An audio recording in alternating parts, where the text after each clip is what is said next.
The news day continues here on One News Now. I'm Sean Yao. The water level in 6 dams across Luzon continued to drop despite rains last week. To give us an update on this, we have National Water Resources Board Executive Director Sevilla David Jr. He joins us now over the phone. Director David, good afternoon. Thanks for joining us. With the water levels in Angat Dam not being replenished by the rains, should we expect water interruptions to follow suit, especially here in Metro Manila? Yes, as of 6 a.m. this morning, the level of the dam is 186 meters. However, with this, despite the continued decline of the level of the dam, the SWRB decided to grant the request of NWSS to continue the allocation of around 52 cubic meters per second to satisfy the requirements of the Metro Manila and adjoining provinces of Bulacan, Cavite, and Rizal. All right. Can you tell us, sir, the current water levels of the dams like Angat, Damagat, Ipo, Pantabangan?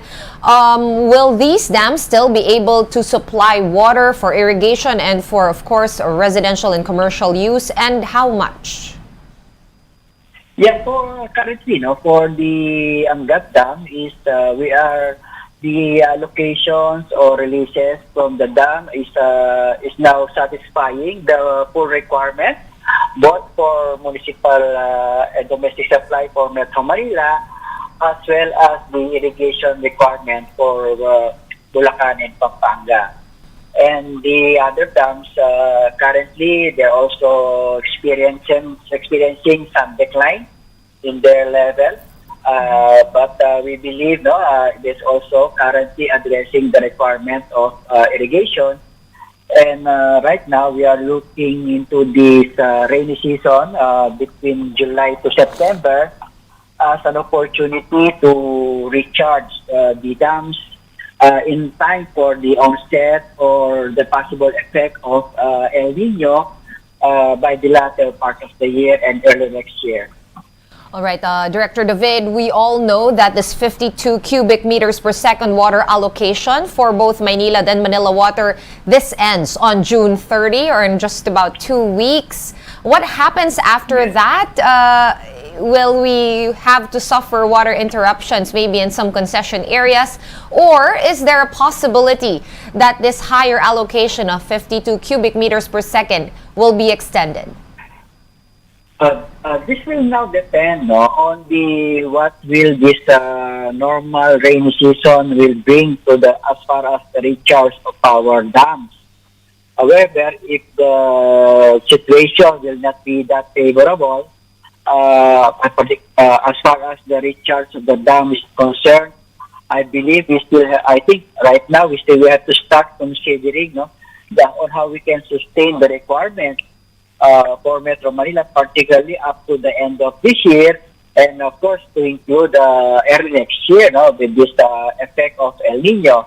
Mm-hmm. In that case, as part of our dam management and supply management of the water supply in our reservoir, we might have to adjust or sustain the allocation of Metro Manila for NWSS and probably retain the 48 to 50 cubic meters requirement. All right, Director, is it possible to to find other methods to refill the dams like cloud seeding operations? Is this possible over our existing dams across Luzon? Yes. These are some of the mitigating measures, right?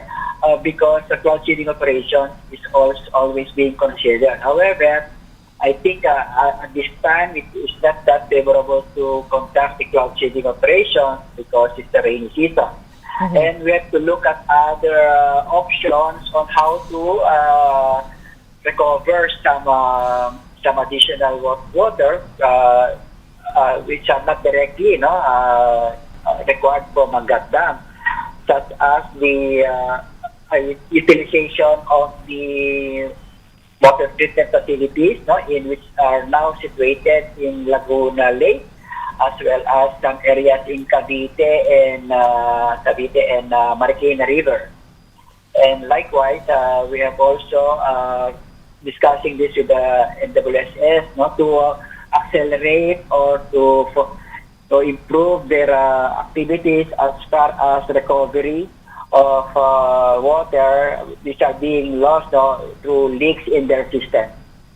All right. On the part of the water concessionaires, is there anything that they can do if ever the water allocation from Angat is not able to be increased, apart from what you mentioned, of course, fixing leaks and leaky pipes, which I believe they are now doing?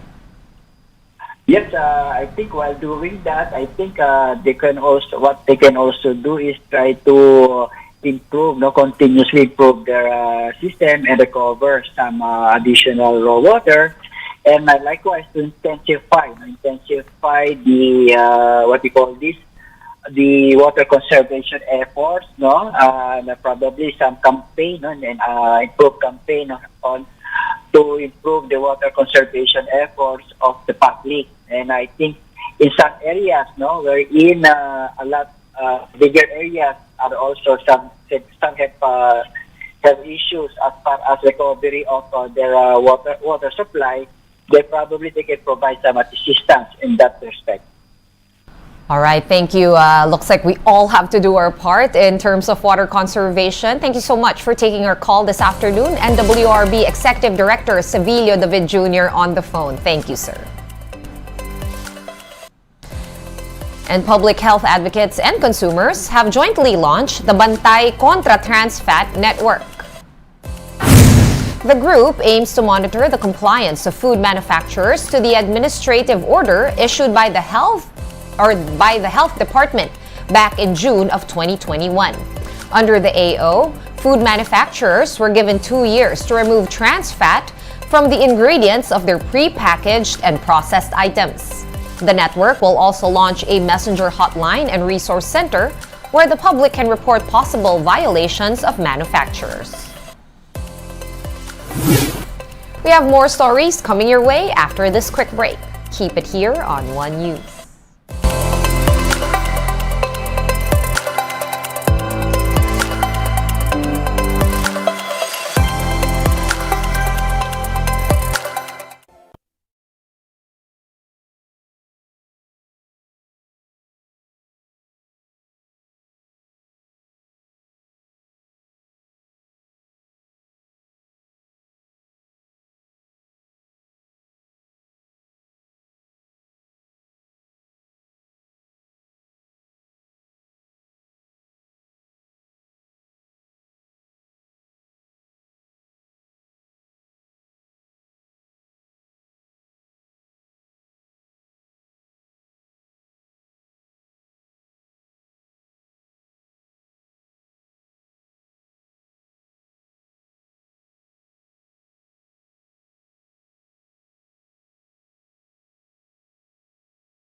You're still watching One News Now. I'm Sean Yao.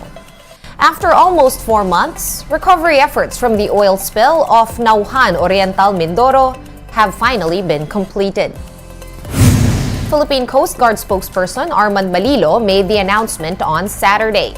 He noted that there are no more oil leaks and that the remaining oil in the pipes of the sunken ship have been deemed unsiphonable. 2 salvage vessels were left behind the waters of Nauhan to monitor and collect any remaining oil. Pinakita ko sa amin na wala nang laman yung mga tangke. So parang dineclare na nilang completed na po yung oil spill recovery. Wala na pong oil doon sa 8 tangkeng inaakala na meron pang tatagas. Maliban na lang po doon sa mga pipes na may mga drips na pakonti-konti at ang sabi po ng mga salvage operator ay unsackable na po. Despite this, coastline cleanup operations and damage assessment are still ongoing. The MT Princess Empress was carrying around 800,000 liters of industrial fuel or black oil when it sank off of Oriental Mindoro on February 28. Around 95% na base dun sa huling report sa amin sa PCG's headquarters.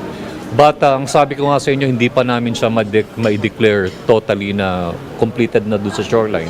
It's impossible na, alam mo, 100%.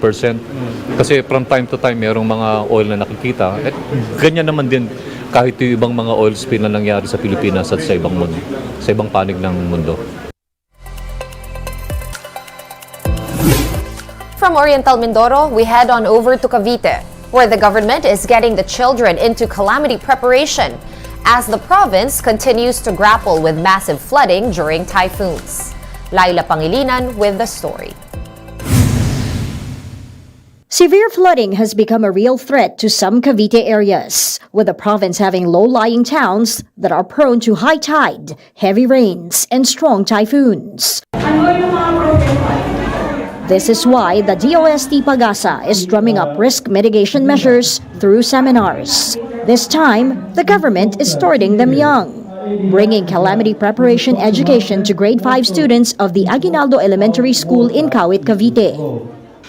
Na habang lumalaki sila ay may kamalayan sila, ano ba itong nangyayari sa ating kapaligiran? Bakit ba ako laging binabaha? So the reason behind why we are suffering or why we are experiencing this pagbaha is because of this weather system na talagang meron tayo year in, year out at yung ano yung pwede nating gawin. This interactive classroom format seminar is part of the non-structural measures of the Cavite Industrial Area Flood Risk Management Project that kicked off in January. In this, children play a vital role in educating their own families. Basic concept, flood, what causes flood, anong dapat gawin, concepts for evacuation. This is a continuing program. We're going to do it sa mga grade 7 at 8 hanggang 10 para ma-prepare din sila kasi kailangan bago mangyari yon prepared na yung community, alam nila yung gagawin, saan sila pupunta. The structural measures will reduce yung pong impacts or yung pong energy ng mga malalakas na tubig na dumadaloy sa atin pong mga kailugan. Ito naman pong non-structural will give us the know-how. How are we going to protect ourselves kung meron na po tayong mga pagbaha na ganyan. Not only pagbaha, siguro yun din po mga strong winds na kaakibat po ng mga bagyo. Flooding will get even worse in the industrial areas of Cavite, or the Cavite Economic Zone, according to a 10-year study by the Japan International Cooperation Agency, or JICA. The study that was conducted from 2009 to 2019 also includes proactive and immediate solutions on how to avert catastrophic scenarios. Magnitude of the typhoon is keep increasing and becoming bigger. So we need to fast track this project because especially this Cavite area is very rapidly growing. So if we don't do now, in the future it's more difficult to make a protect. JICA's research paved the way for the collaboration of the DPWH and Japanese engineers to make sure that existing structures can withstand natural calamities in Kawit, the coastal municipalities of Rosario and Noveleta, and the cities of Imus and General Trias. The project includes widening of the San Juan Diversion Channel, Maalimango, and Lower Maalimango Diversion Drainage. We want to discharge water first to the Manila Bay. So it's about 75 widths of the channel and about 2.4 kilometer we are going to dredging out to the sea. It's like a Manhattan Flatway. The Rio Grande River is also up for improvement. However, 1,577 families will be displaced because of this project. But a relocation site at an 8.80-hectare property in Noveleta has already begun construction. The community has open spaces, water by Maynilad, and electricity powered by Meralco. The project, set to be completed by 2027, is projected to reduce flooding in Cavite in the next 20 years. We are targeting we so-called 25-year return period to that size of magnitude we will protect. Less damage, even not the commercial, also residential area. For News 5, Laila Pangilinan, we are One News. One News Now will be back at 5:30 p.m. I'm Sean Yao. We are One News.